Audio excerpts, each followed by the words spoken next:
No longer are we just going to be solving equations for a single number. We're going to be solving equations that have multiple variables for a single variable. There's a little bit of vocabulary we need to go over before we have that down, though. The first vocabulary word for today is a constant term. We talked about the word constant last class. It was in our flow chart, but we didn't describe it or we didn't define it, so we're doing that now. A constant term is a good old-fashioned number, okay? A good old-fashioned number, or it can be called the term, which is pieces of an equation with no variable. So it's the term separated by a plus or minus sign that has no letter attached to it. That's called the constant term. I'm going to call them good old-fashioned numbers, but really they're called constant terms.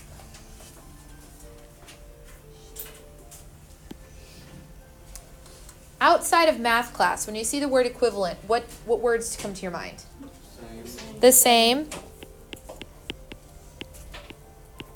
That's awesome, because during math class, equivalent has the same definition.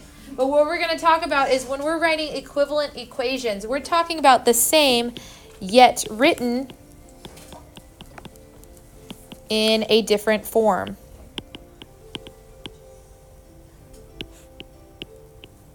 So we're going to be taking equations and we're going to be rearranging them to make what are considered equivalent equations, just written in a different form, potentially a more useful form later on in this class.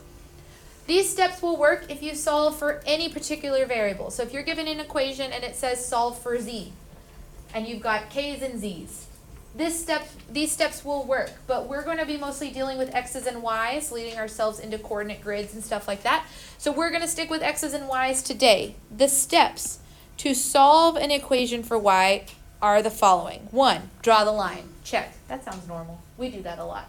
2, locate the variable. Okay, locate the variable that we are solving for. In our case, we're going to mostly be looking for y. We're going to circle, we're going to highlight, we're going to star, we're going to put an arrow next to y so we know what we're trying to isolate. Then we're going to label the sides of our equation because we drew that line and you need to know which side is which. We're going to label one as y, which is our variable, and the other one we're going to label as EE, which stands for everything else. So we're going to have a side that's called y, where only the y should be, and everything else gets shoved to the other side. That's our EE side.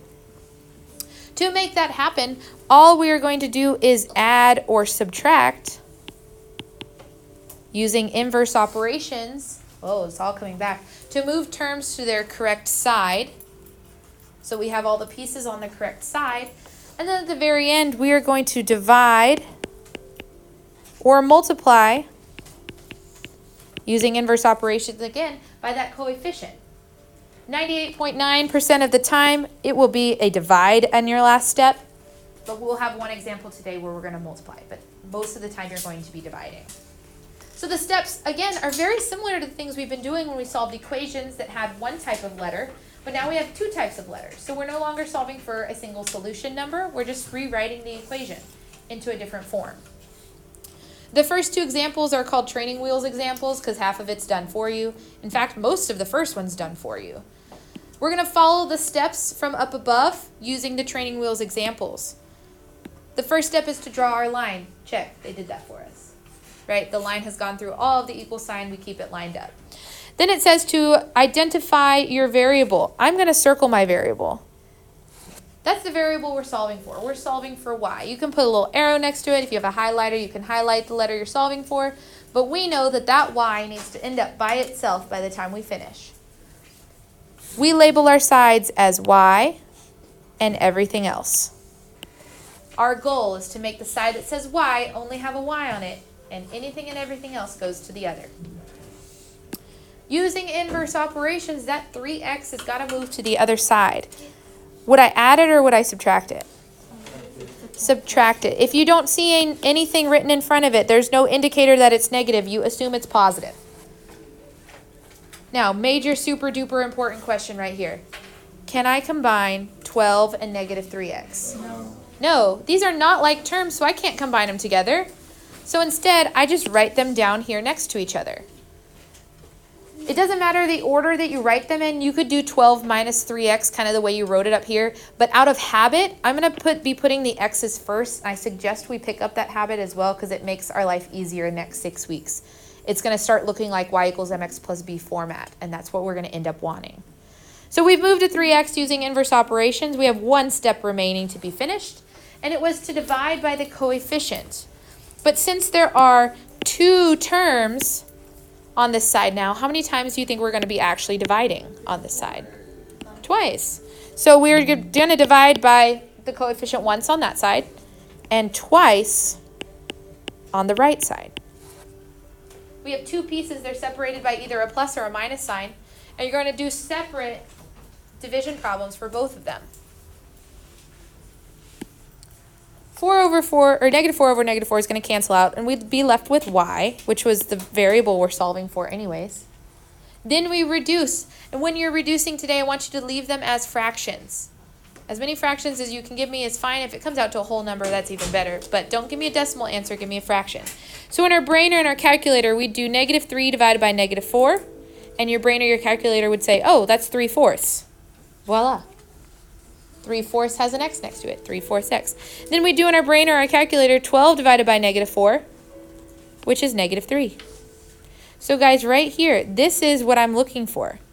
This is an equivalent solved for y equation. This is the same, or an equivalent equation as where we started. We just wrote it in a different way. That's our goal, to be able to do that today. We look at the second training wheels example. We'll have more to write down on this one. So we draw our line, check. We identify the variable we're solving for, which in this case is y. We label our sides, y and everything else. Start moving the pieces, the terms without a y from the y side to the everything else side, which means I'm going to move this 2x over here. Do I add or do I subtract to the 2x? I add. I'm doing the inverse operation, and so since there's a negative sign right here, that's minus 2x or negative 2x, so I'm going to add it. 18x and 2x, sorry, wow, 18 and 2x are not like terms, so I'm going to write them down next to each other as 2 separate terms. And my habit is to put the variable term first and the constant term second. I suggest you do that as well. We're on our last step already. What am I going to divide by? 6, but I'm going to divide each individual term by 6. Then all I have to do is calculate or reduce these fractions. 2/6 as a reduced fraction. What is 2/6 reduced? 1/3. If we don't know, do y'all know the alpha y equals on the calculator? It gives you that fancy fraction. You can put 2/6 in your fancy fraction on the calculator and it will pop out 1/3 for you. So you have a way to solve this. Okay, so we have 1/3 next to my x. And what is 18 divided by 6? 3. Positive 3. Voila.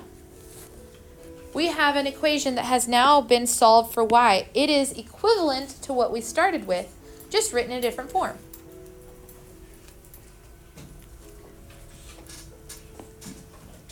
All right, we can join up at question number 4 here now. Okay, look up to question number 4. We'll do this one together, and then we'll start splitting some problems up so we don't have to do as many. I think we're getting it pretty well. All right, number 4 says to solve for y. Same process, but we now have no training wheels, which means we have to do the whole thing. Follow along with me. We draw our line. We identify the variable we're solving for. It says to solve for y. That's generally what we'll be doing. Make sure you're looking at the actual y. Sometimes they're out of order. And we label our sides as y and as everything else. Everything else. Everything else. The term that's on the y side that does not have a y in it needs to not be there. So I'm going to use inverse operations to move it to the other side. In this case, would I be adding or subtracting? Subtracting. Very good. Yes, I'm going to do the inverse, which is subtracting. This would be 3y equal to negative 4x plus 5. Did I do it wrong? You did the 3y instead of the x. What? You did the You did y instead of x. Yeah. Oh, we're solving for y. Yeah. What are we talking about? Like, I'm What are y'all talking about? So am I. Um, So, You're doing it right? am I? I don't know. I could be wrong. I messed up earlier. Okay, so I'm solving for y. The y happens to be the first term this time. So I'm moving the x away from the y side. Sometimes they're not in x, y order. Sometimes they're in y, x order. Is that what we were talking about? Yeah, they might try to get you with that. That's actually really, I'm super glad we pointed this out. This isn't always in alphabetical order. Sometimes they're going to mess up. They're going to put the y first to try to trick you. Don't fall for it. Nice catch, actually. I'm glad we talked about this. Okay, so we move the negative 4x away from the y side, and we just line them up because these are not like terms, so I can't combine them together. Now, what am I going to divide each term by? 3. Absolutely. I'm going to divide each term by 3 so that the coefficient of the y's cancel out and the y is now isolated. That's what we wanted. Oh, we just have to clean it up a bit. Negative 4 divided by 3 doesn't reduce down any further. You could check your calculator, use your fancy fraction, but this would be negative 4/3 with an x next to it. But 9/3 or 9 divided by 3 is 3. There's our equivalent equation. Cool. All right. Are we ready to try one on our own? No. I believe that we are. And if you're not, flag us down. Ask someone at your team. Get someone to help you out. We're going to try number 5. And stop after number 5. Don't do any more. I know people have been trying to get ahead today, but just do number 5 and wait. After seeing some great things, here we go. We got our line. We're going to circle the y because that's what we're solving for. Make sure we know which stuff needs to move, and we label our sides. Here's only y. Here's everything else. The 20x needs to move to the other side because it does not have a y as a part of its term. Since it's positive on the left, when I move it, it becomes negative. And I'd have 5y equal to negative 20x and a positive 15. Divide everything by 5 since that's the coefficient of the y so that I can completely isolate the y. Negative 20 divided by 5. Negative 4. And 15 divided by 5. Awesome. How'd we do? Awesome. Great. Hooray. This is an equivalent expression. It's going to help us out when we get to coordinate grids because it's in y equals mx plus b format. I know some of you are still copying this down, so I'm going to let it be seen. But what I need for us to do is split up the next 2 problems. You're not doing both of the next 2 problems. You're either going to be doing number 6 or number 7, depending on the seat that you're sitting in. People sitting in desk A, you're going to do number 6. People sitting in desk B, you're going to do number 7. I'll give you a few minutes to work, and then I'm going to silently finish it on the board so you can check your own work, and then we'll talk with our partners about this problem. Okay, those of you who are finished and want to check your work, I'm going to silently do these questions on the board so you can check your work. We'll talk with our partners here in a second.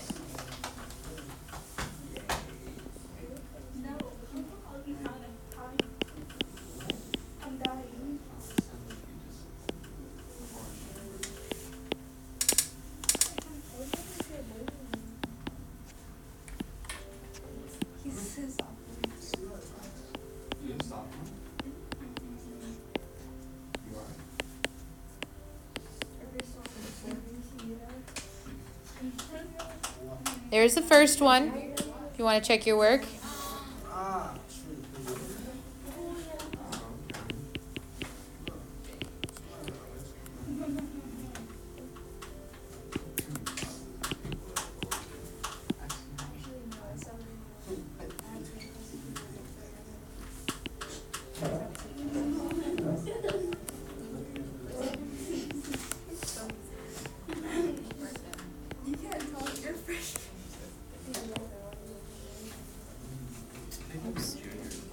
I just got ahead of myself.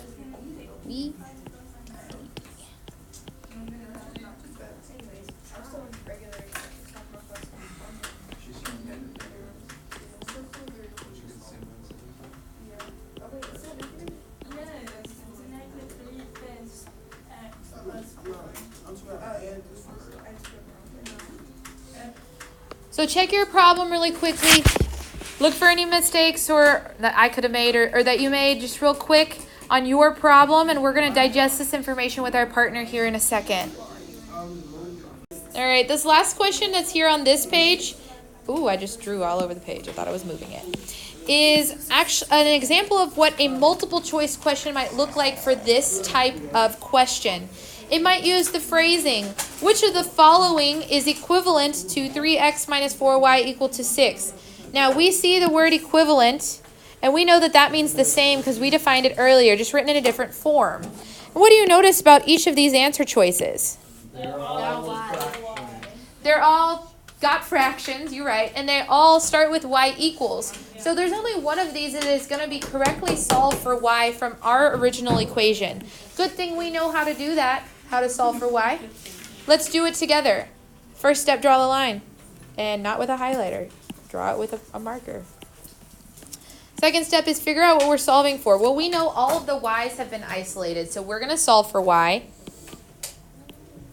and everything else. Which means this 3x needs to move. Do I add or do I subtract? Subtract. Very good. Yes, it is already positive because there's no symbol up here in the front. We assume that it's positive. My next line of my equation will say negative 4y equal to negative 3x plus 6. Now I'm gonna go back for a second. I'm gonna do this part a little bit wrong. I see a lot of people make this mistake. Can anybody figure out the mistake that I just made? I mean, you watched me erase it. But what happens if you make this mistake right here? What did you forget to do? No, just on this first step. Oh, you didn't do this. No. The sign of the 4. This is a classic mistake. Do y'all see how right here there's a negative 4y? And then we move the 3x. You're like, that sign go away because there's not two pieces. No, that negative sign belongs to the 4y, which means when we drop it down, we have to make sure we keep that negative right there. It's a classic mistake. I see it all the time. Okay, let's try to avoid making that mistake. And now I heard someone say it a little bit earlier. We will divide. What are we going to divide each piece by? Negative 4. Negative 4. Toss it in your brain, toss it in your calculator. We're going to end up with y equal to negative 3 divided by negative 4. 3/4 x. Doesn't reduce down at all. Nope. And pause for a second. Can we eliminate some answer choices just by knowing that's the first part of this equation? Is A going to be correct? No. Oh, yeah, super wrong. Is B going to be correct? No. Yeah, it's negative. We know it's positive. Is C going to be correct? We only have one option that's even at all close to being right. We didn't even finish the problem yet. But we're good students, so we finished the problem. What's 6 divided by negative 4? Yes, and give it to me as a fraction, please. Negative 3, 3 over 2. Yes, negative 3 over 2. Yeah, I saw you looking at your negative 3/2. So this is my solve for y version, and thank goodness that's exactly what D is. So we would be very confident in answering D on our answer choice, or on a test, and then bubbling that in. That's what these questions may look like on a test. They may say solve for y like we've been doing, or they may see if you know what equivalent means, which we do. If you go to your test review, which is the homework paper that you have, and flip it over to number 19, there's 3 questions there that are going to be practicing your solving for y, which is what we just learned how to do. But I want to look at number 19 in particular, because number 19 is the weird one that I didn't show you an example of yet. So I want to look at this one together. All of the steps stay the same. It's just a little bit different, so I want to go over it with you. We have 1/2 y minus 4 equal to x plus 6. We're still trying to solve for y, so we follow the same steps. Draw our line, figure out where the y is, and label our sides. Y and everything else. Those rules still apply because everything else is literally everything else. From the y side of the equation, I'm going to move the negative 4. And when I move negative 4, it's now positive. Can I combine x and positive 4? Yeah. No. Yes. Are those like terms? No.